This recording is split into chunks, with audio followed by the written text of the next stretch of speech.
Dalam surga kami mengucap syukur. Setiap pagi Engkau membawa kami ke sungai-Mu Tuhan. Dan kami bersyukur kami boleh membawa akan bejana-bejana kami untuk diisi oleh air sungai-Mu Tuhan. Engkau menyegarkan kami, Roh-Mu menaungi kami, Roh-Mu memberikan kekuatan, Roh-Mu membawa kami untuk terus terbang tinggi Tuhan. Dan Engkau Tuhan membawa kami menjauhi akan perkara yang sia-sia yang dapat menghalangi kami untuk dekat dengan Engkau. Terima kasih Bapa, kami mengucap syukur untuk tempat ini. Terima kasih untuk pujian penyembahan yang boleh kami adakan di tempat ini. Semua oleh anugerah-Mu Tuhan, daripadamu dan oleh Engkau. Biar nama Tuhan dipermuliakan. Dalam nama Tuhan Yesus kami mengucap syukur. Amin. Shalom saudara-saudara. Saya akan share tentang merobek jiwa. Kita lihat dulu dari Amsal 27 ayat 9.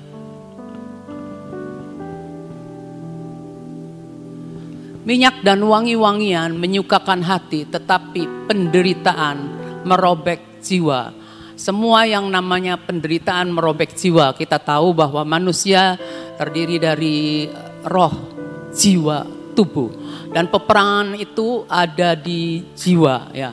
Pikiran kita, perasaan kita, keinginan kita, semuanya itu benar-benar harus diperangi untuk kita sebagai anak-anak Tuhan yang memiliki manusia roh. Itu harus benar-benar bisa menguasai, bisa menyerahkan jiwa kita seutuhnya ke Tuhan. Sebab yang namanya penderitaan itu merobek jiwa, ya, merobek jiwa, saudara-saudara. Nah, kita tahu ya, sebentar lagi kita akan Natal. Kita lihat kalau dalam Natal itu, kalau lampu-lampu dimatikan, kelap-kelip lampu pohon Natal itu menarik kita, menyenangkan kita gitu. Lihatnya tuh, aduh gimana gitu ya, pokoknya nggak bisa ngomong deh pokoknya. Dulu saya waktu kecil, saya itu masih kecil nih. Rumah saya kan, rumah lama saya itu bisa untuk duduk-duduk waktu malam tuh.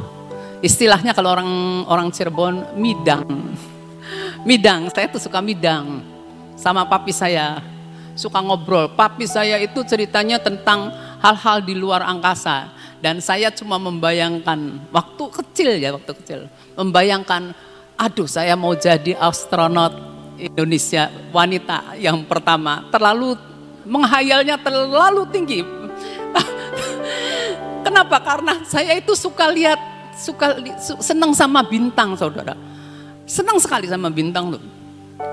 Kalau bintang waktu gelap itu bagus sekali, kita tahu ya. Nah, kalau papi saya suka ngayal, ya saya juga anaknya suka menghayal yang tinggi gitu tuh. Masa bodoh terjadi atau enggak, pokoknya di hati itu punya, saya mau jadi astronot. Saya masih ingat astronot yang saya ingat. Dulu namanya Gagarin tuh, Gagarin siapa gitu tuh ya. Pokoknya orang Rusia lah, pokoknya pinter. Cuma saya pikir saya dari Indonesia saya bisa jadi astronot. Boro-boro saudara, kurang satu pelajaran. Puji nama Tuhannya. Nah, kita lihat di dalam, kita tahu ya, kalau bintang terlihat pada waktu malam, pada waktu gelap. Kita nih anak-anak Tuhan. Tuhan tuh sudah beri rohnya di dalam diri kita. Tuhan sudah kasih benih di dalam diri kita. Nah, kita ini diuji pada waktu kita ini ada dalam gelap. Maksudnya gelap tuh bukan kita ada di dalam terus menerus gitu, ada di dalam masa-masa yang benar-benar kita katakan enggak enak, merobek akan jiwa kita, menderita. Kita nih menderita gitu. Kita nih bisa dilihat ketika kita menderita, apakah kita ini kelihatan sebagai anak Tuhan atau kita ini enggak beda sama manusia yang belum kenal Tuhan gitu, yang belum percaya Tuhan. Apakah kita stres, apakah kita cuma bisa nangis-nangis, apakah kita terpuruk, apakah kita meninggalkan Tuhan, apakah kita cari pelarian. Tapi anak Tuhan punya benih harus nampak yaitu pada waktu dirinya dikungkung oleh hal-hal yang enggak enak. Kita harus nyatakan. Kita lihat Daniel 12 ayat 3. Dan orang-orang bijaksana akan bercahaya seperti cahaya cakrawala, dan yang telah menuntun banyak orang kepada kebenaran, seperti bintang-bintang tetap untuk selama-lamanya. Namanya orang bijaksana adalah orang-orang yang melakukan firman Tuhan. Ketika kita dalam keadaan gak enak, kalau kita jadi pelaku firman Tuhan, tempat kita berdiri ini tidak akan goyah. Karena kita berdiri di atas firman Tuhan, bukan berdiri atas omongan orang yang gak enak. Langsung hatinya gimana gitu ya. Nah terus sikap orang yang gak enak, aduh membuat kita tertolak gitu ya. Terus banyak hal lah pokoknya, masalah kita, nah, itu membuat kita dapat goyah. Tetapi orang yang melakukan firman Tuhan seperti membangun rumah di atas batu karang yang teguh. Nah, terus kita sebagai anak-anak Tuhan, kita ini adalah orang-orang yang dapat dan wajib, sebenarnya wajib, menuntun orang kepada kebenaran. Bagaimana kita bisa menuntun orang kepada kebenaran kalau hidup kita sendiri goyah? Enggak mungkin kita menuntun orang pada kebenaran. Gimana kita bisa menuntun orang kepada kebenaran kalau kebenaran itu tidak ada di dalam diri kita? Firman itu tidak ada dalam diri kita. Gimana kita dapat menuntun orang kepada kebenaran kalau hidup kita juga menentang kebenaran, tidak percaya akan kebenaran? Tapi Tuhan bicara, orang-orang bijaksana akan bercahaya seperti cahaya cakrawala dalam keadaan dunia yang sedang dimulai dikurung oleh kegelapan. Indonesia, bangsa kita dikurung kegelapan. Kita harus menjadi orang-orang yang bisa menuntun orang kepada kebenaran. Karena kita ini bintang-bintangnya Tuhan. Kita lihat 12 ayat 10. Banyak orang akan disucikan, dimurnikan, diuji. Enak enggak sih yang namanya disucikan? Enak gampang, tapi ngalaminnya enggak gampang. Dimurnikan enak enggak? Enggak. Diuji enak enggak? Lagu yang itu tuh. Ujilah aku Tuhan katanya. Hamba Tuhan juga ngomong, ujilah aku Tuhan. Ayo, serius-serius nyanyinya ujilah aku Tuhan. Apakah kita berani atau enggak? Tanda tanya ya.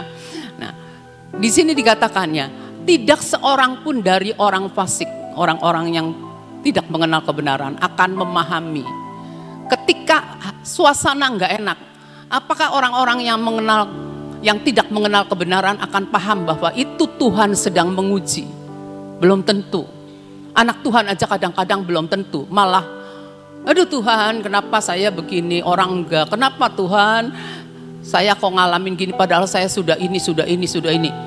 Tapi firman ngomong, orang bijaksana, orang yang melakukan firman Tuhan, orang yang tahu firman, orang yang benar-benar memahami firman, akan paham apa yang sedang terjadi.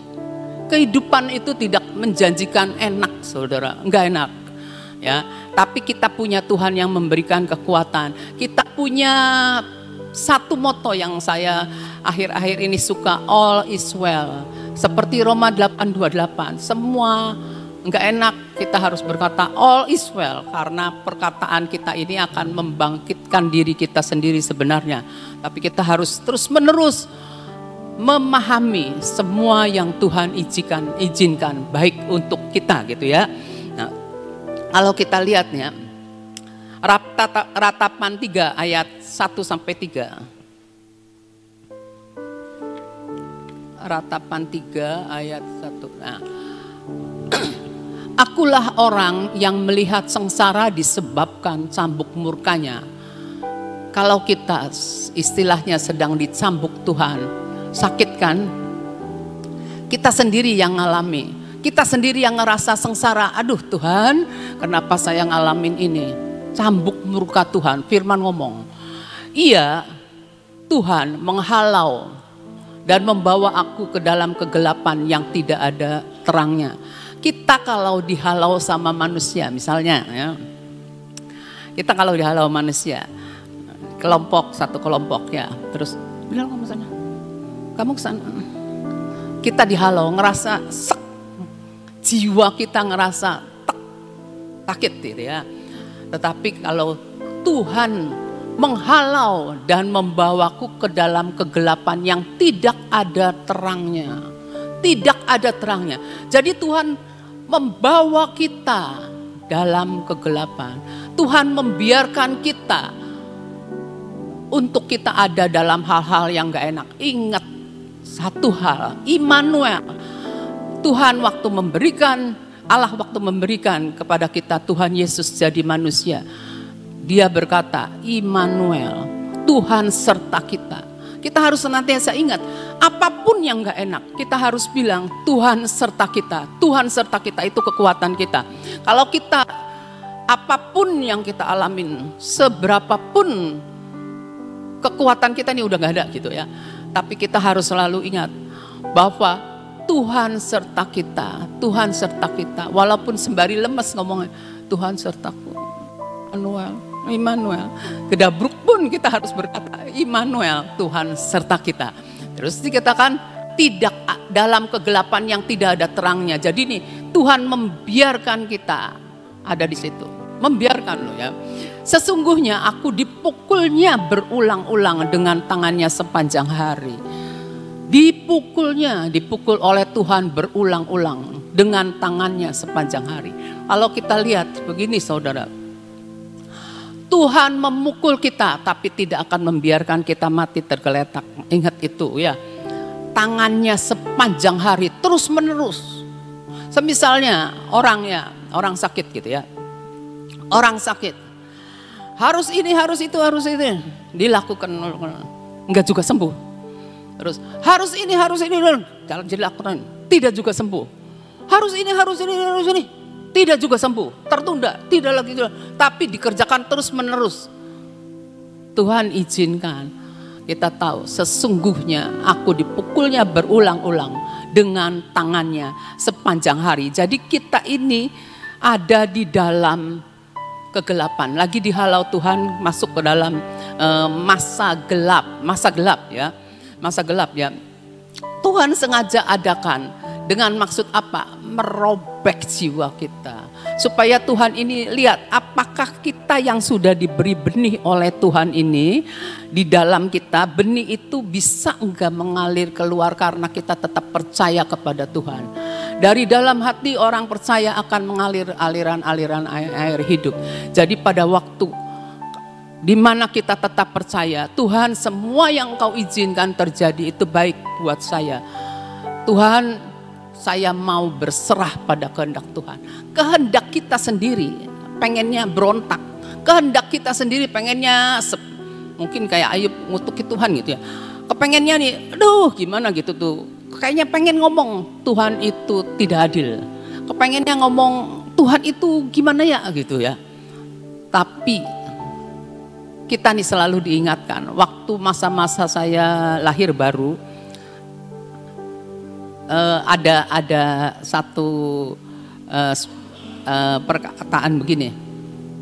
Tuhan itu adil, walaupun kita ngerasa tidak adil.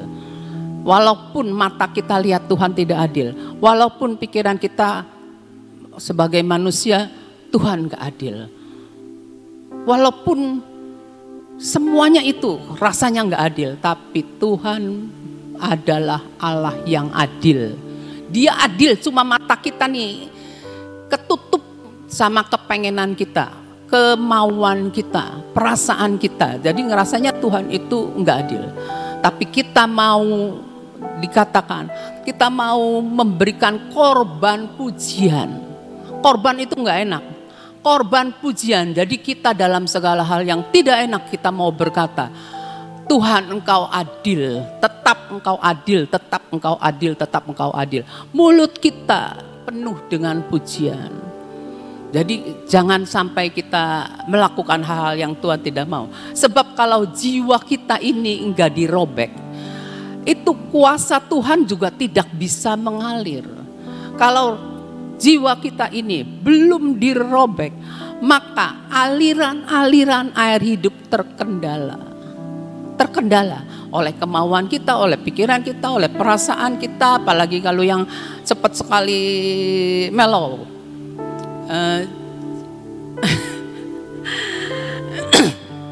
Kita ini adalah terang dunia kan.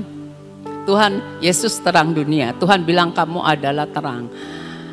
Pada waktu gelap, ketika kita ada dalam gelap, apakah orang bisa melihat terang yang ada di dalam diri kita itu nyala atau mulai redup dan mati? Kita benar-benar harus tahu bahwa roh Allah di dalam kita, roh yang bisa memberkati banyak orang itu harus dialirkan, harus mengalir. Caranya gimana? Roh kita ya, ada roh Allah. Kita harus sepakat sama rohnya Tuhan.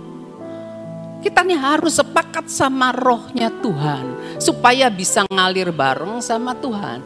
Tetapi jiwa kita seringkali menghalangi kita untuk ngalir dengan Tuhan. Nah, jiwa itu yang harus dirobek. Kita harus benar-benar menyerahkan kehendak kita kepada Tuhan, mau sepakat dengan Tuhan. Mazmur 18 ayat 29. Karena engkaulah yang membuat pelitaku bercahaya. Tuhan yang membuat pelita kita bercahaya. Jadi bisa ada minyak ya. Firman, pelita itu firman bagi kakiku.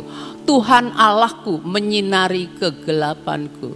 Ketika kita ada di dalam kegelapan, di dalam masa-masa yang gak enak, yang Tuhan izinkan, karena tidak satupun yang boleh terjadi tanpa seizin Tuhan. Jadi kita tahu, ini adalah enggak enak Tuhan, tapi Engkau tahu, dan ini seizin Engkau, dan kita tahu Tuhan amat sangat mengasihi kita. Jadi tidak mungkin Tuhan membiarkan, walaupun Tuhan di atas melihat kita. Nah, lagi dalam gelap, nangis, jengkang-jengking.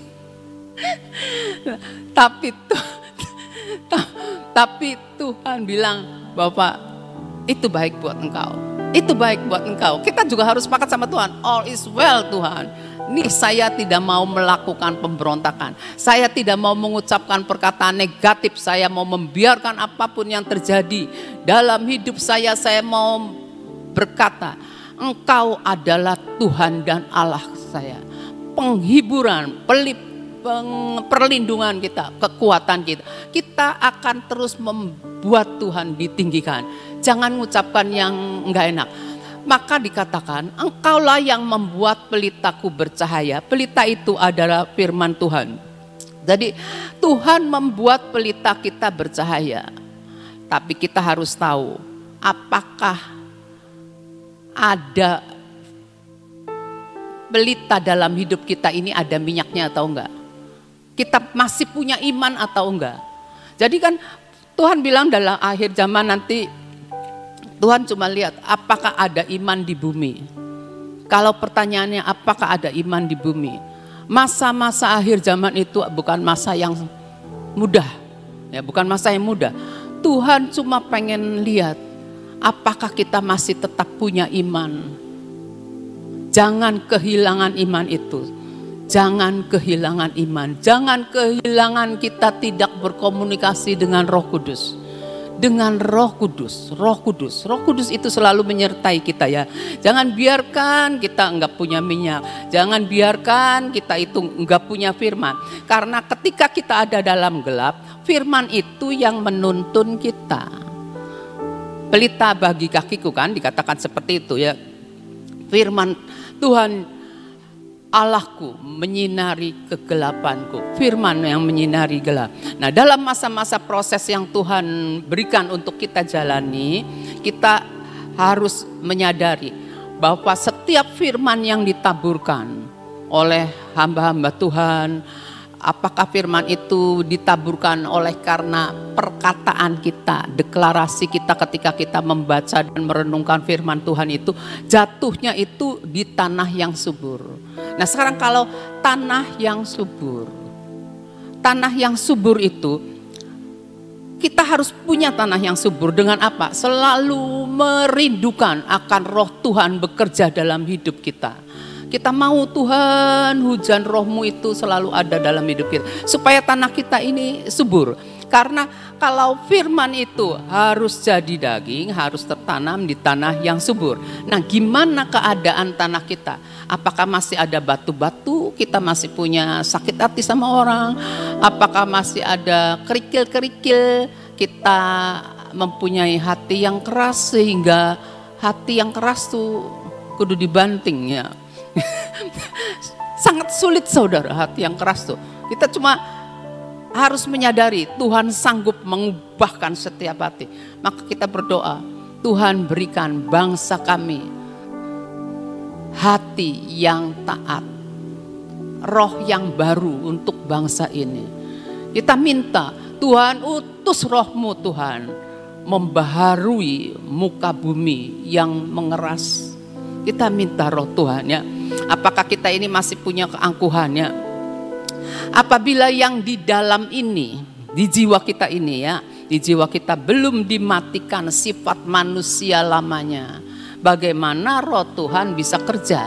Bagaimana roh Tuhan bisa mengalir? Bagaimana banyak orang yang membutuhkan kita, membutuhkan Tuhan terjamah. Nggak bisa, harus jiwa ini harus benar-benar dirobek, benar-benar diperangi ya. Kita lihat Galatia 2 ayat 20. Namun aku hidup. Aku hidup, tetapi bukan lagi aku sendiri yang hidup, melainkan Kristus yang hidup di dalam aku. Kalau aku sendiri yang hidup, berarti kita belum lahir baru. Kita masih duduk di kursi yang enak, kita ngatur, bosi, ini. Kita main ngatur.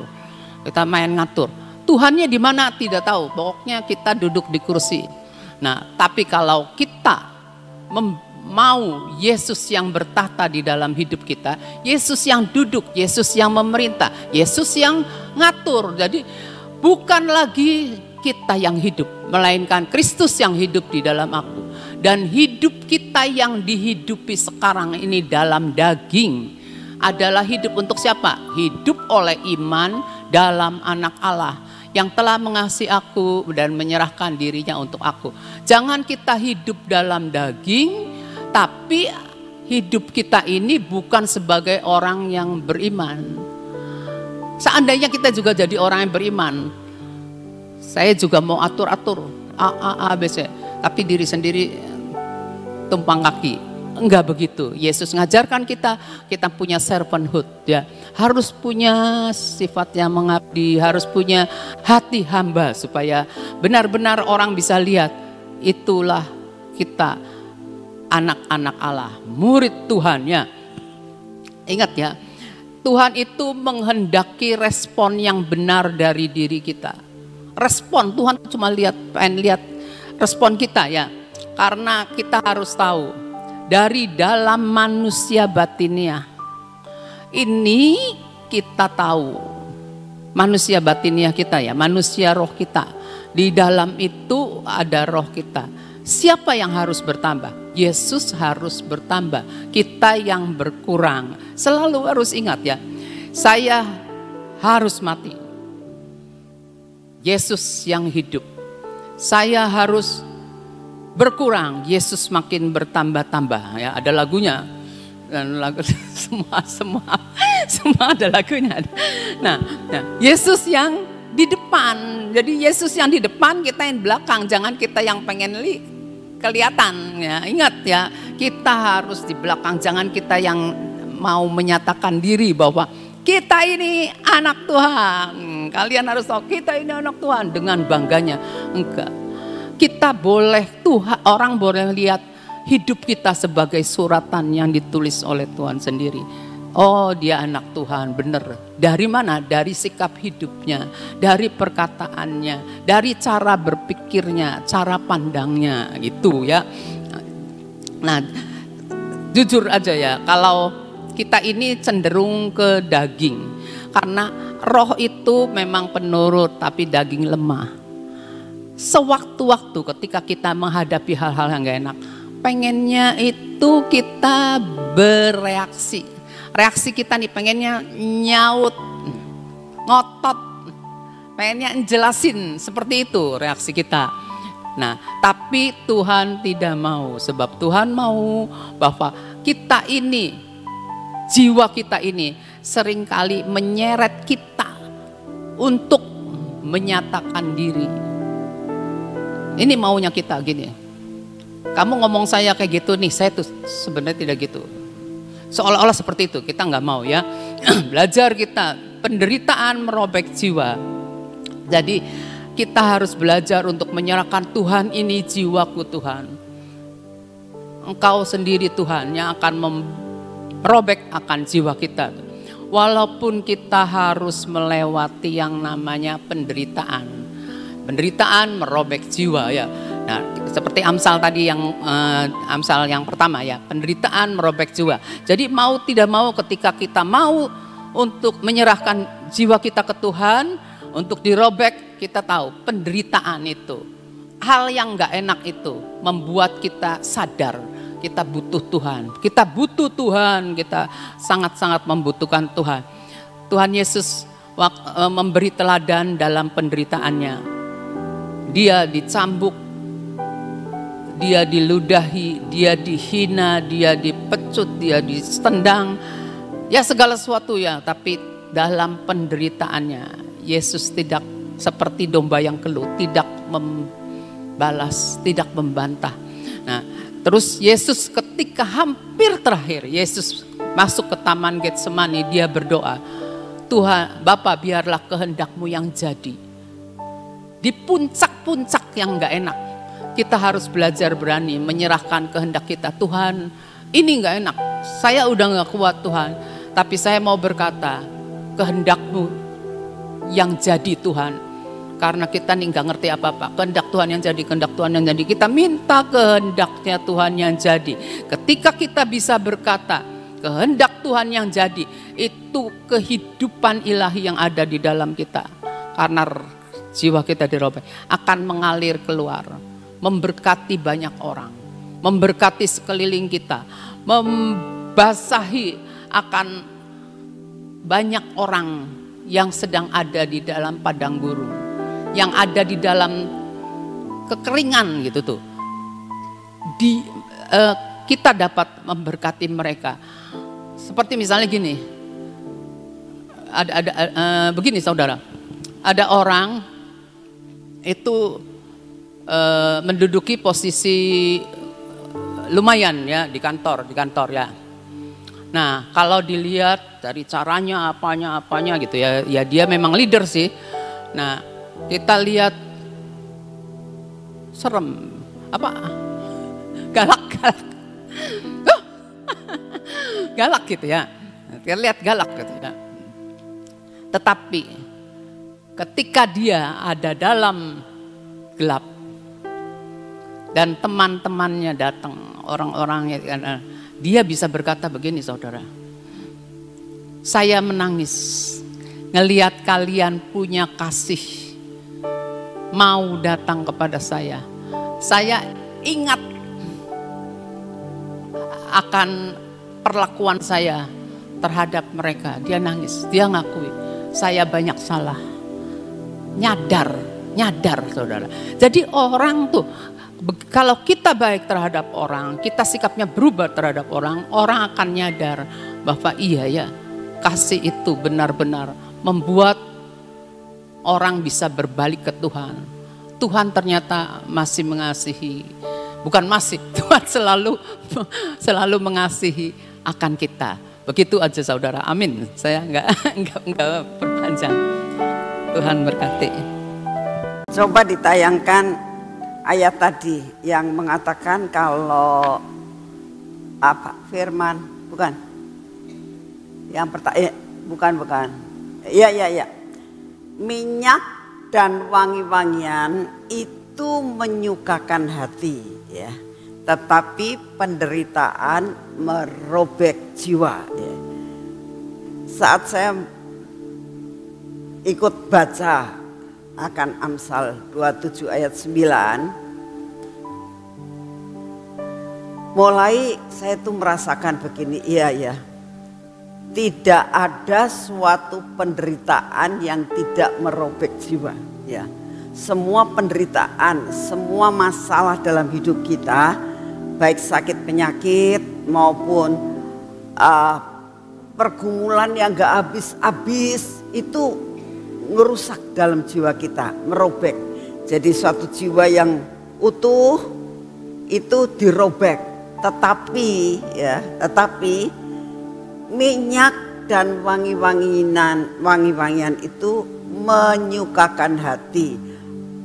Dapat dikatakan jiwa yang robek, ya, jiwa yang robek itu bisa dipulihkan dengan minyak dan wangi-wangian. Nah, apa yang dinamakan dengan minyak? Minyak itu urapan Roh Kudus. Ya. Hanya urapan Roh Kudus yang bisa memulihkan jiwa yang robek. Ya. Lalu wangi-wangian.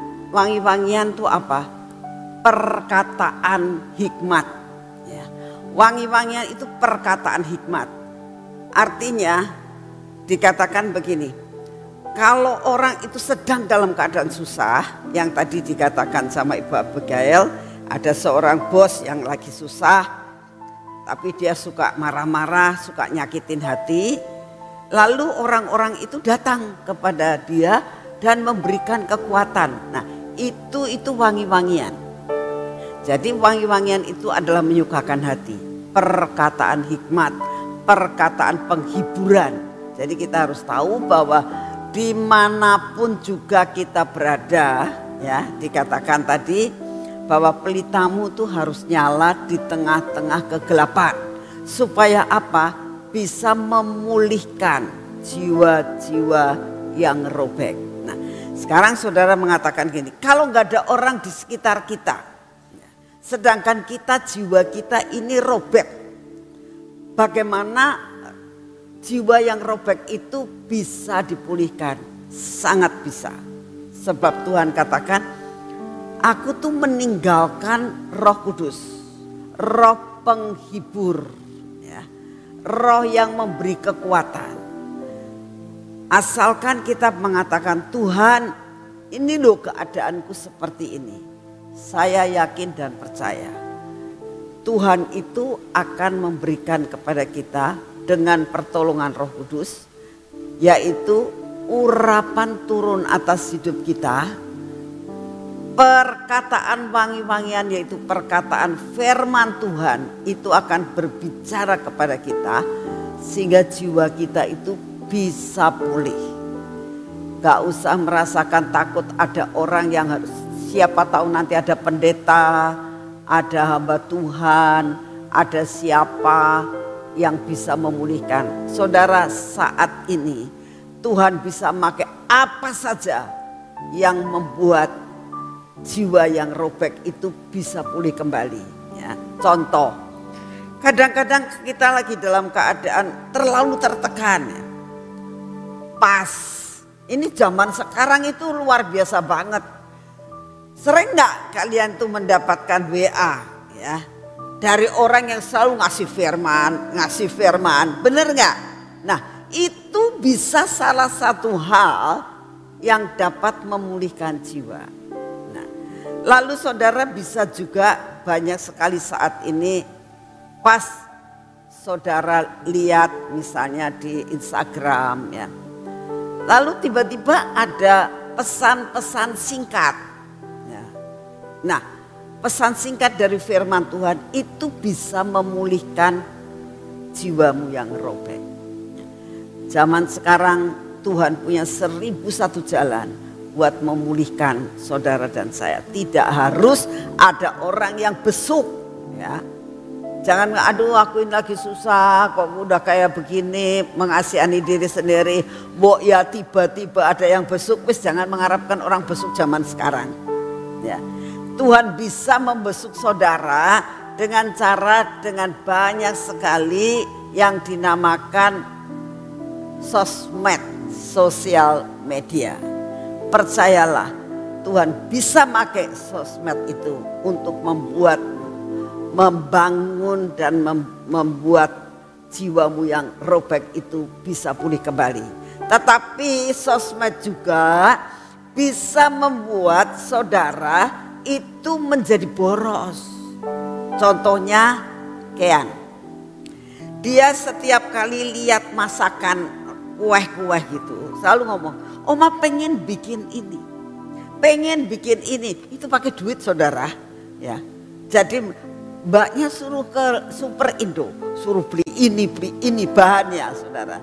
Jadi kita tahu sosmed bisa membuat sesuatu hal yang baik dan yang tidak baik. Tapi tergantung daripada cara kita itu mengambil. Kalau yang jelek jangan dimakan, yang bagus saja yang dimakan. Nah, kita tahu kalau dalam keadaan yang tertekan, percayalah Tuhan punya 1001 jalan buat memulihkan saudara dan saya. Amin. Yuk kita berdoa. Terima kasih Bapak untuk semua dan semuanya yang Engkau sediakan buat kami hari ini. Kami mengucap syukur untuk kasih setiamu yang tidak pernah berubah. Terima kasih buat pujian, terima kasih buat tempat yang sangat baik di mana kami boleh beribadah di tempat ini. Terima kasih Tuhan untuk kasih setiamu. Kami boleh menjalani akan hidup kami sudah mencapai 10 bulan lebih Tuhan. Kami akan mengakhiri akan tahun ini dan kami mengucap syukur Engkau tetap memeliharakan kami. Terima kasih untuk semuanya. Bapak, saat ini kami juga bersyukur kepadamu untuk hujan tadi malam Tuhan. Sekalipun hanya sedikit, tapi kami tetap bersyukur karena yang sedikit akan Kau tambah-tambahkan. Ya. Awan setapak akan membuat hujan begitu luar biasa. Dan kami saat ini sedang menanti-nantikan lawatan hujan turun di kota kami. Terima kasih untuk semuanya. Kami juga berdoa Tuhan untuk di kota-kota yang lain membutuhkan hujan Tuhan. Oleh karena itu kami minta anugerah-Mu turun untuk Engkau yang membagikan hujan di mana anak-anak-Mu berada, di kota-kota dimanapun yang mereka membutuhkan. Terima kasih dan terima kasih. Bapak, kami tetap mau menyerahkan akan keadaan kota kami ini Tuhan. Di dalam menanti-nantikan penggantian daripada wali kota.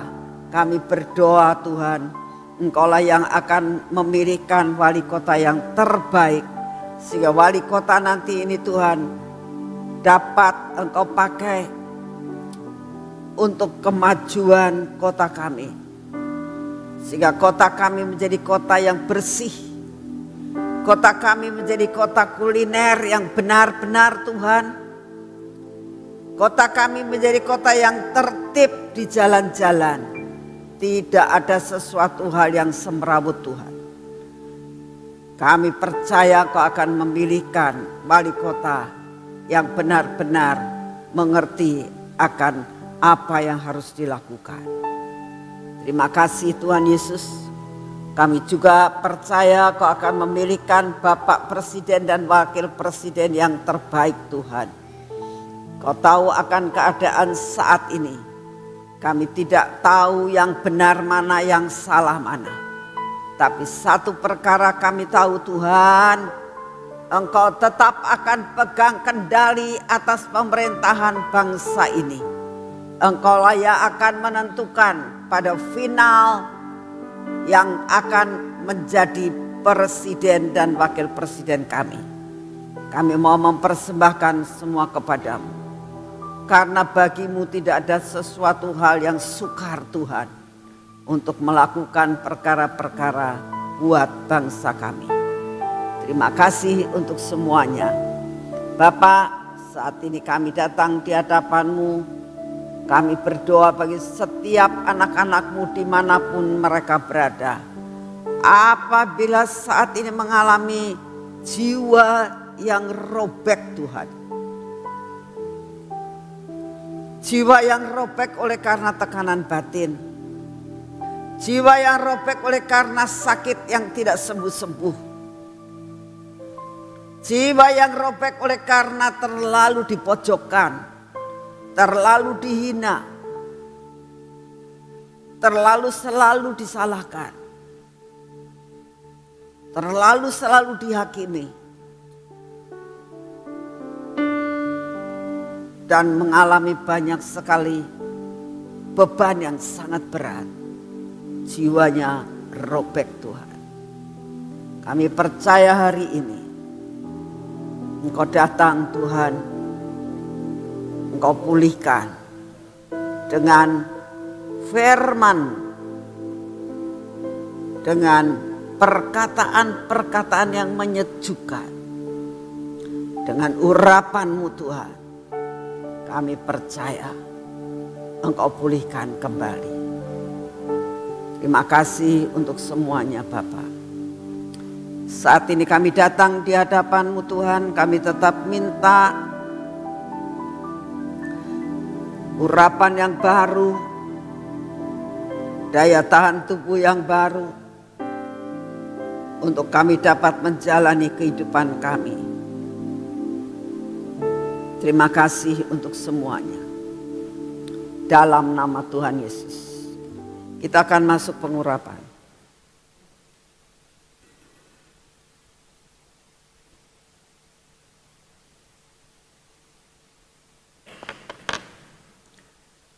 Bapa, biarlah pengurapan ini memasuki akan hidup kami Tuhan.